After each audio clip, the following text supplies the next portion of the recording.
दीपावली को एक दिन का पर्व कहना न्योचित नहीं होगा। दीपावली पर्व के ठीक एक दिन पहले मनाई जाने वाली नरक चतुर्दशी को छोटी दिवाली, रूप चौदस और काली चतुर्दशी भी कहा जाता है। मान्यता है कि कार्तिक कृष्ण चतुर्दशी के विधि विधान से पूजा करने वाले व्यक्ति को सभी पापों से मुक्ति मिल जाती है। इसी दिन शाम को दीपदान की प्रथा है, जिसे यमराज के लिए किया जाता है। इस पर्व का जो महत्व है, उस दृष्टि से भी यह काफी महत्वपूर्ण त्योहार है। यह 5 पर्वों की श्रृंखला के मध्य में रहने वाला त्योहार है। दीपावली से 2 दिन पहले धनतेरस, फिर नरक चतुर्दशी या छोटी दीपावली। इसे छोटी दीपावली इसलिए कहा जाता है क्योंकि दीपावली से एक दिन पहले रात के वक्त उसी प्रकार दिए की रोशनी से रात के तिमिर को प्रकाशपुंज से दूर भगा दिया जाता है, जैसे दीपावली की रात को। क्या है इसकी कथा? इस रात दिए जलाने की प्रथा के संदर्भ में कई पौराणिक कथाएं और लोक मान्यताएं हैं। एक कथा के अनुसार आज के दिन ही भगवान श्री कृष्ण ने अत्याचारी और दुराचारी दुर्दांत असुर नरकासुर का वध किया था और 16,100 कन्याओं को नरकासुर के बंदी गृह से मुक्त कर उन्हें सम्मान प्रदान किया था।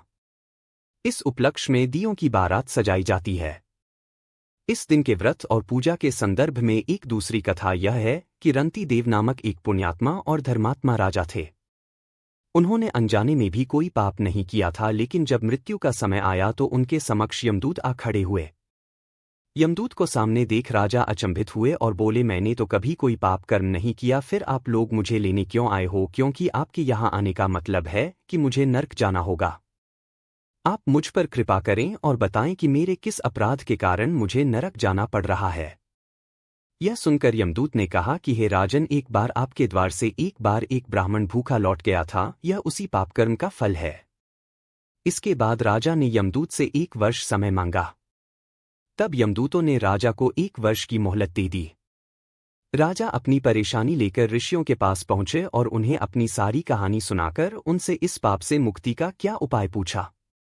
तब ऋषि ने उन्हें बताया कि कार्तिक मास की कृष्ण पक्ष की चतुर्दशी का व्रत करें और ब्राह्मणों को भोजन करवाकर उनके प्रति हुए अपने अपराधों के लिए क्षमा याचना करें।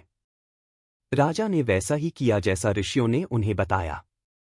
इस प्रकार राजा पाप मुक्त हुए और उन्हें विष्णु लोक में स्थान प्राप्त हुआ। उस दिन से पाप और नर्क से मुक्ति हेतु भूलोक में कार्तिक चतुर्दशी के दिन का व्रत प्रचलित है। क्या है इसका महत्व? इस दिन के महत्व के बारे में कहा जाता है कि इस दिन सूर्योदय से पूर्व उठकर तेल लगाकर और पानी में चिरचिरी के पत्ते डालकर उससे स्नान करके विष्णु मंदिर और कृष्ण मंदिर में भगवान का दर्शन करना चाहिए।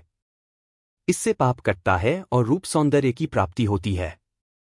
कई घरों में इस दिन रात को घर का सबसे बुजुर्ग सदस्य एक दिया जलाकर पूरे घर में घुमाता है और फिर उसे लेकर घर से बाहर कहीं दूर रखकर आता है। घर के अन्य सदस्य अंदर रहते हैं और इस दिए को नहीं देखते। यह दिया यम का दिया कहलाता है। माना जाता है कि पूरे घर में इसे घुमाकर बाहर ले जाने से सभी बुराइयां और कथित बुरी शक्तियां घर से बाहर चली जाती हैं।